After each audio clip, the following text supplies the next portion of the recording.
As sequel of my online classes, today I will teach a poem for class 12. This is prescribed by NCERT syllabus. This is meant not only for CBSE students, it is also meant for JAG board also. The name of the poem is An Elementary School Classroom in a Slum, composed by British poet Stephen Spender.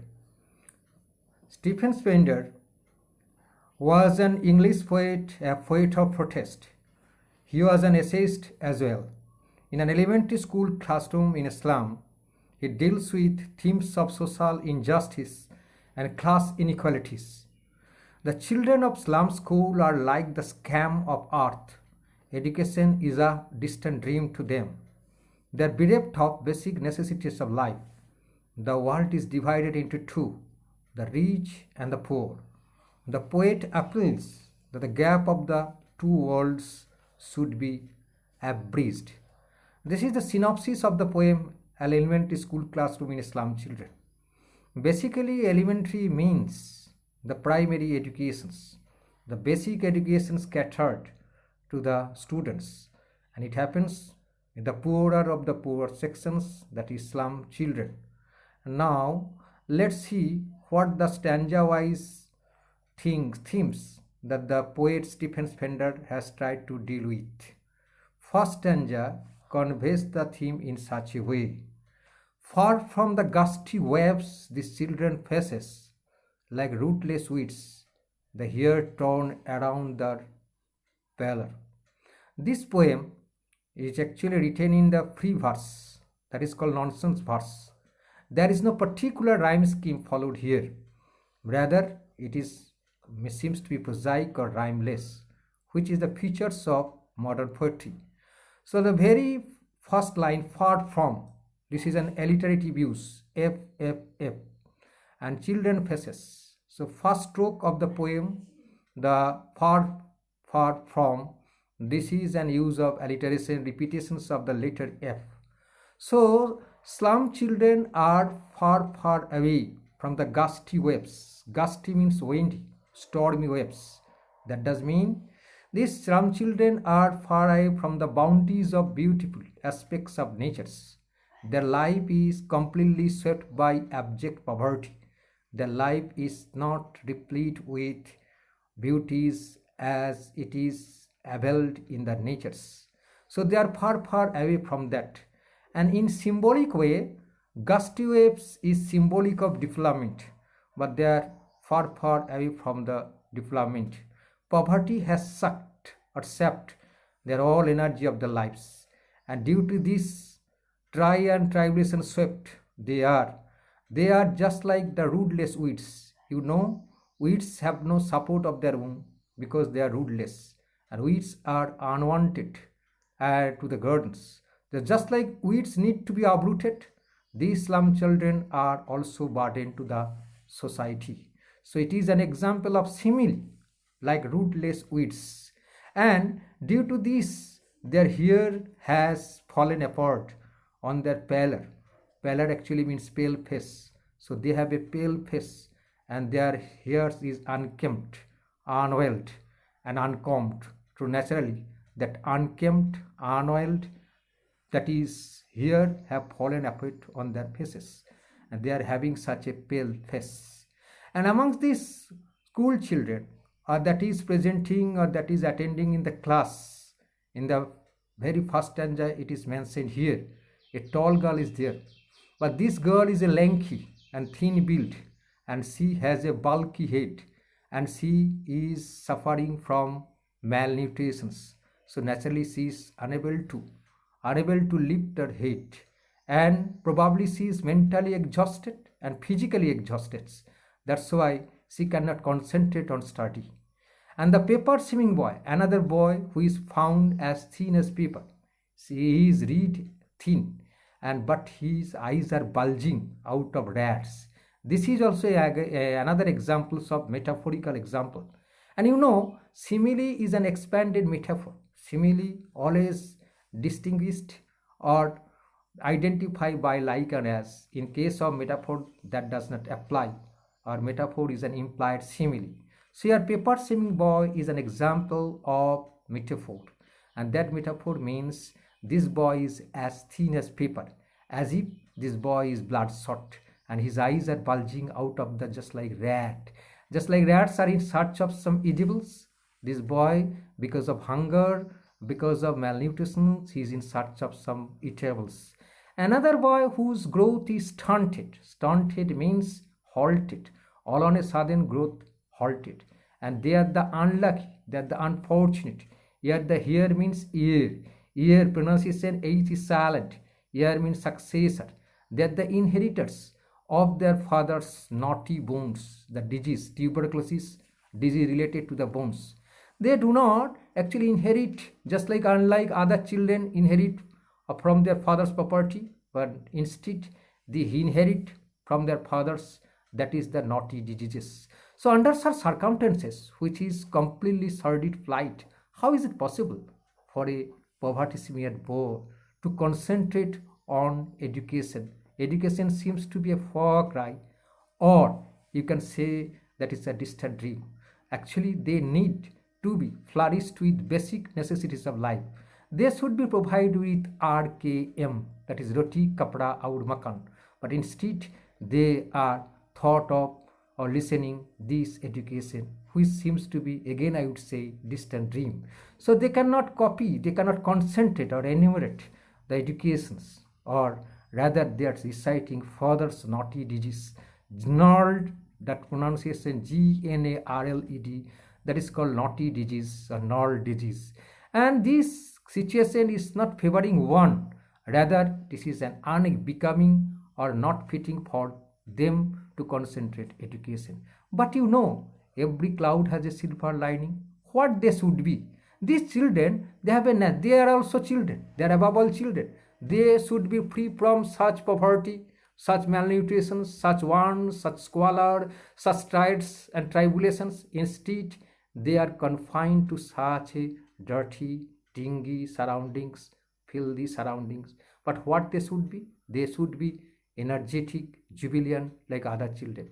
So in the back of that faint class one unnoted, which is unnoticed, sweet and young, and they have dared to dream, and his eyes live in a dream, and they are fond of, that is called squirrel's game.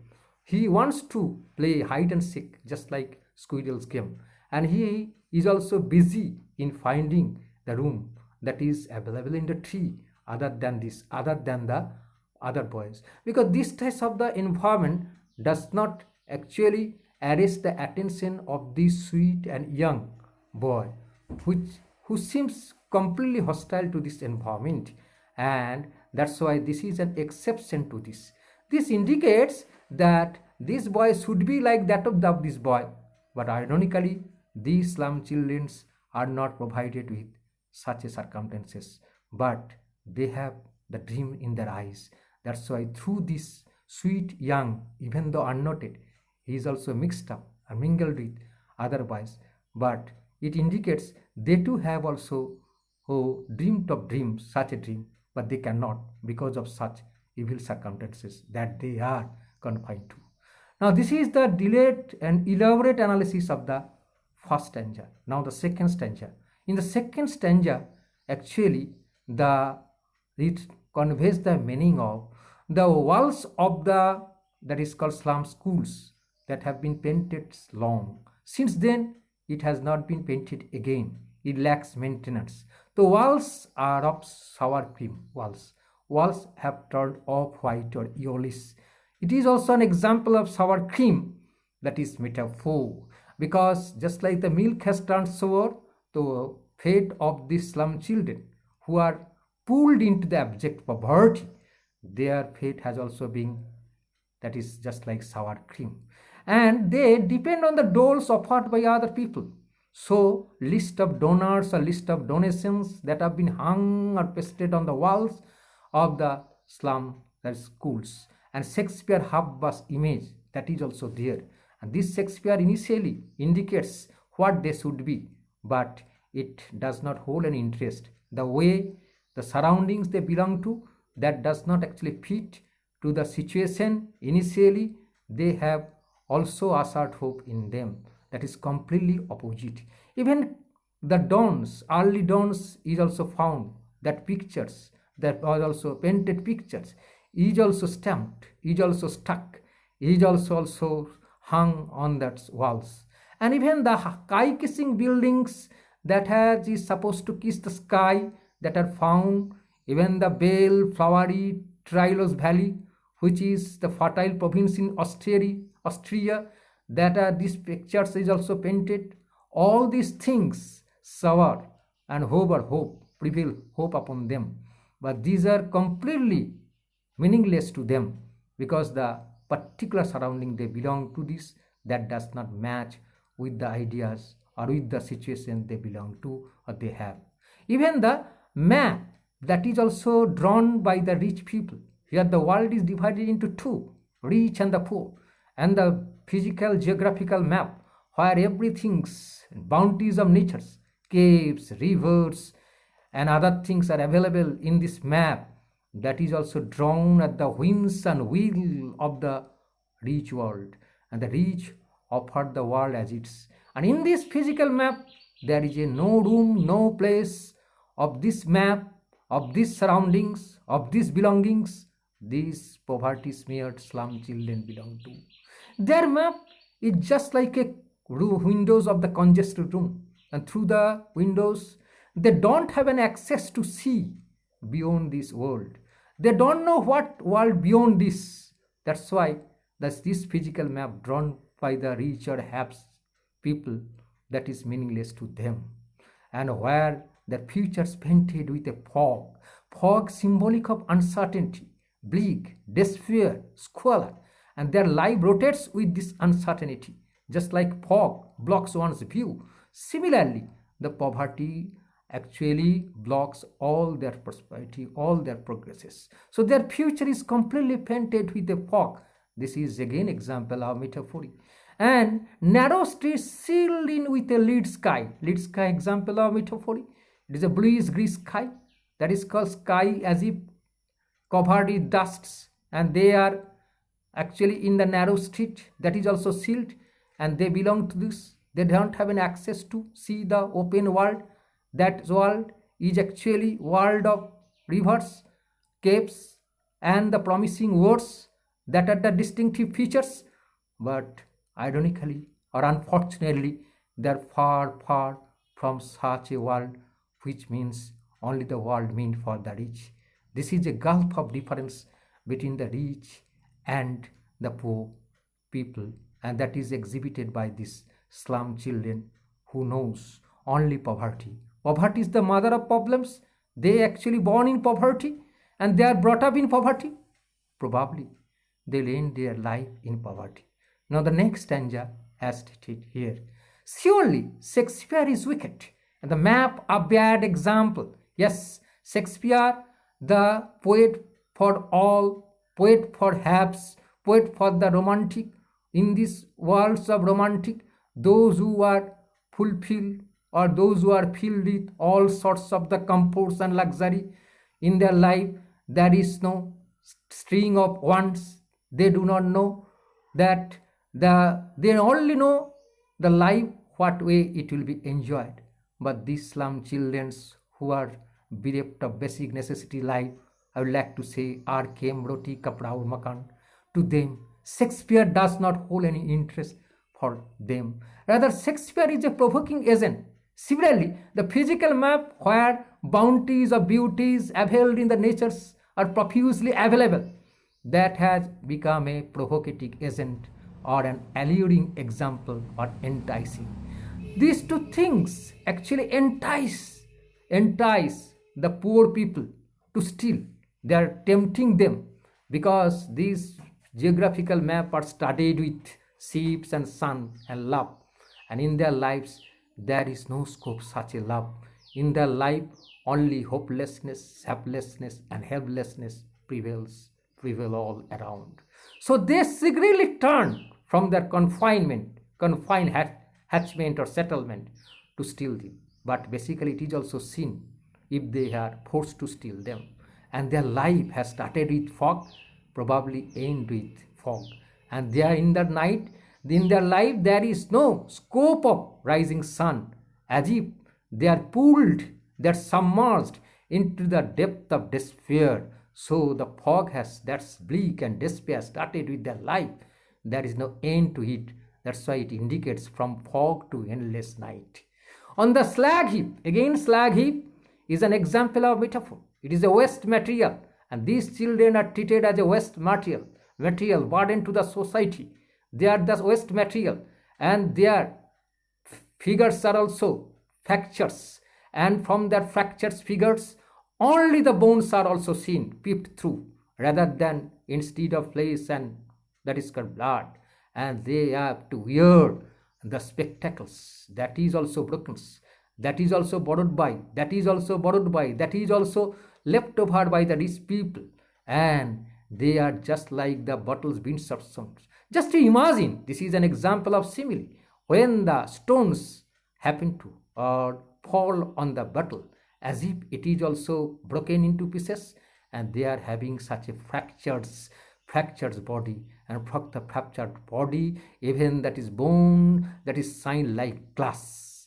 And all of the time of the pace in their life, only the foggy slum, uncertainty, despair, and also hopelessness ring round them. So they have spent all that time with this, and disease has become a blot their maps, with slums as big as doom, the foggy slums as if blot means mark, blot means scar on the rich world, and that has been as big as doom, and that as big as similar to the doom in dust last times of destructions, huge destruction, it is as big as. And in this way of life, this blood actually blocks the views or retards their progress, and there is no escape route, as if they are just like Abhimanyu. They know only the entry route, they do not know the escape route from the clutch of poverty that has grasped them entirely. And now, so Shakespeare as well as map are treated as bad example, I would like to say once again. Now, probably the last danger, I think so. So that is, unless and governor, teachers, inspector, visitors, this map becomes their window, and these windows that shut upon their lives like catacombs. And again, the poet wants to convey the message, oh governor, teacher, inspector, visitors, you are the privileged sections, you are the makers of this society, you are the implementers of this society, but you know, entire development of the country rests on the development of these people. Unless they are developed, despite your efforts to be progressive, real progress cannot happen, cannot occur. So the poet, being very sympathetic to their abject poverty, he wants to break such ties of the, that is called bond, such ties of the shackles. So he appeals to the governor, teacher, inspector, visitors, please come and do something for these people. Unless you extend their helping hands, they will be remain with this problem. So this map, that geographical map that you have shown it, and the map that husbands they belong to, that will be actually became their window when you will share the better glimpse of the world you are in. The world you are in, you kindly give some share of them. You'll show the better glimpse of the world. That world actually features. They have also right to share with you. They are also the children like your children. So these windows that shut upon their lives like catacombs, that is also congested, that is you can husbands, that should be broken on. So break, oh break, this is an address or apostrophe. The poet, being duly concerned for their plight, for their pathetic plight or sordid plight, says, break, oh break, please do something to break, to bring them from the confinements till they break the town, so they will have a scope to enter such a world where they will see the, just like your children are at play, just like are your children enjoying the warmth of sun, similarly their children will have a scope to see the greenery, and they will also make their world run azure, the blue sky, and they have to play on the gold sands. Here the run azure and gold sands are symbolic of hope. Hope. So in their life, you will be redeemer. You will be really a harbinger of hope. Oh, privileged section, you do something so that they can come out from that. Hope only showers in their lives if you offer help to them. So you do such a thing, and you will allow their tongues of these poverty-smeared children to see or to read the books which tells only of the success, the galore of success. And here the leaves means pages of the leaves. It is not the leaves of the greenery or the trees, but the here leaves means the pages of the big be open for them, and they, after being energized by your help, by your assistance, they will know, yes, they can do something, they can rage, they can be uplifted. So because history is there, whose language is the sun. The persons who are successfully, because they have got their success warmed by the energy, strength, stamina, zest and zeal of the sun. So sun-like energy that will be inserted into them so that they can also write history. And you being the people, you will also play in their lives just like sun, because you know sun is all giver. The way sun gives for the people, similarly you the people, you act just like the sun, and you'll shower the blessings just like energy and warmth like the sun. So that is blessed by your help, they'll be energized by sunlight, and they'll create history, they will do something. This is the analysis of the fourth stanza, that is the final stanza. And for your help, I have also tried to give you the word meaning as well, that is divided into first stanza, second stanza, third or fourth stanza. That will help you a lot. Finally, I'd like to say you that you must be also redeemer of the poor people. When you'll be established in your life, your moral duties is to uplift these people, because with their help they will be uplifted, and that will be really ultimatum or containment for your successful life.